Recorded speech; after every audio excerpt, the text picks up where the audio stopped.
Game of the Year, the tradition that just keeps giving and giving. It's almost like a holiday now. Something all gamers look forward to, looking for their favorite game to win the biggest prize of the year. But if you really stop to think, does Game of the Year even matter? I honestly don't remember when this all Game of the Year stuff started happening, because I feel like it's just so everyone's so used to it by now that it just happened out of nowhere. And I remember the good old days where people just played a game, had a good time, and not compare it to other games, especially for the Game of the Year. It's kind of sad because whenever I see someone play a game or something, they're like, oh, wow, this is the Game of the Year. Or if another game comes out, this is the Game of the Year. To me, it just puts too much division on all these games.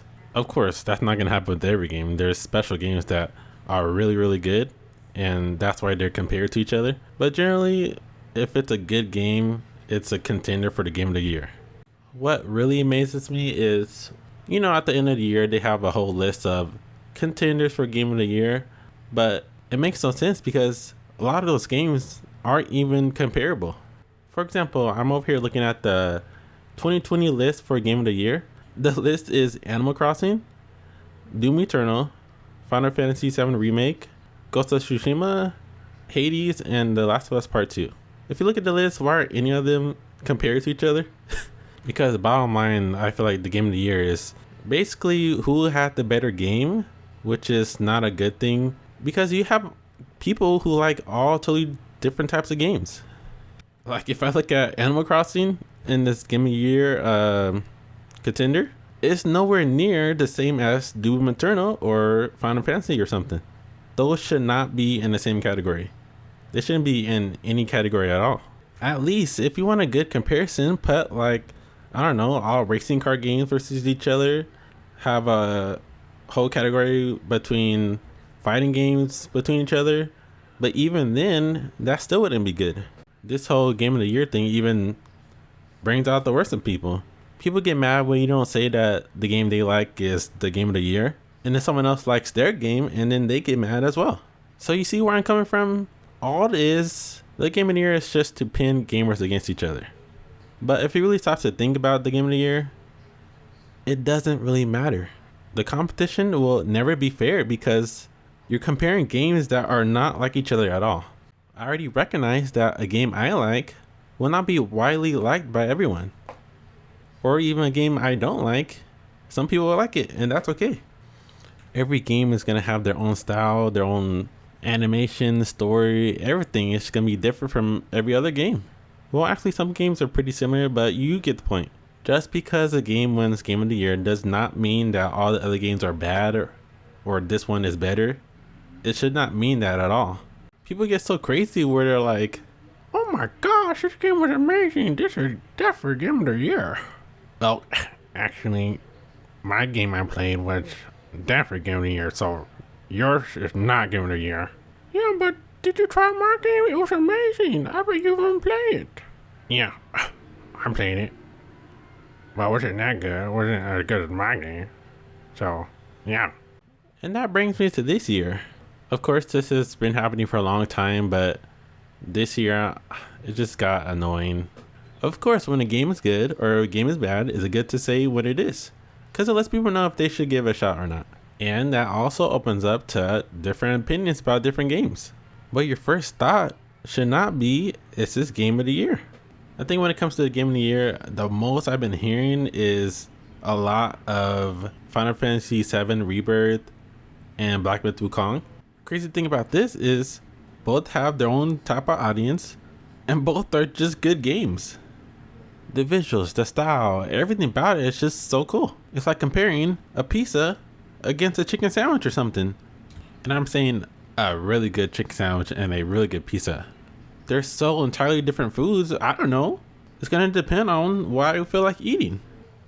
Oh my gosh, I just thought about this while editing.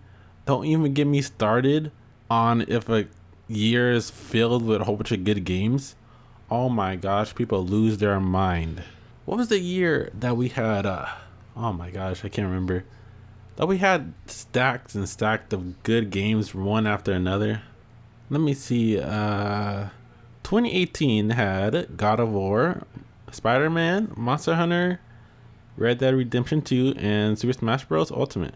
That is a stacked year. I think we had a recent one too.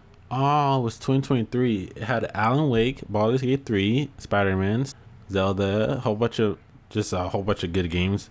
So when it comes to things like that, people are just insane around that time. I know they want their favorite game to win, but it gets to a point where that they're just hating on other games because it might be better than theirs or something. But I would say this year is pretty stacked as well. So I already know as the year goes further, there's gonna be more talks about Game of the Year. So just be ready for that.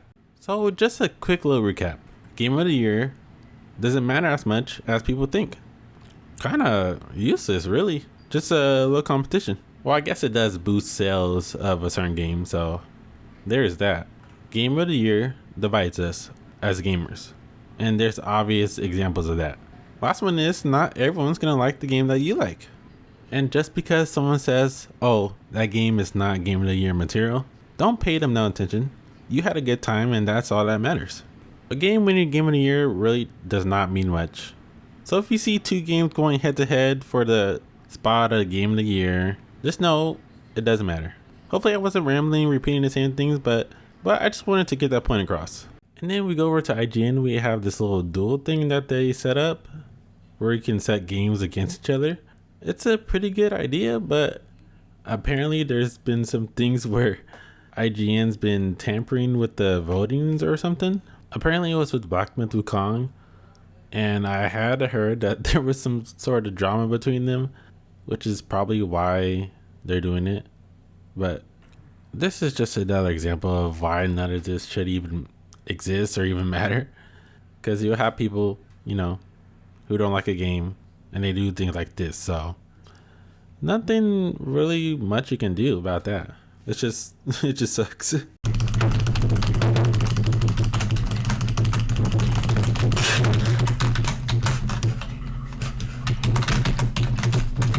Nope. And that's gonna be it for me. This is kind of the first type of video like this I'm doing, so I hope you liked it. I hope you enjoyed.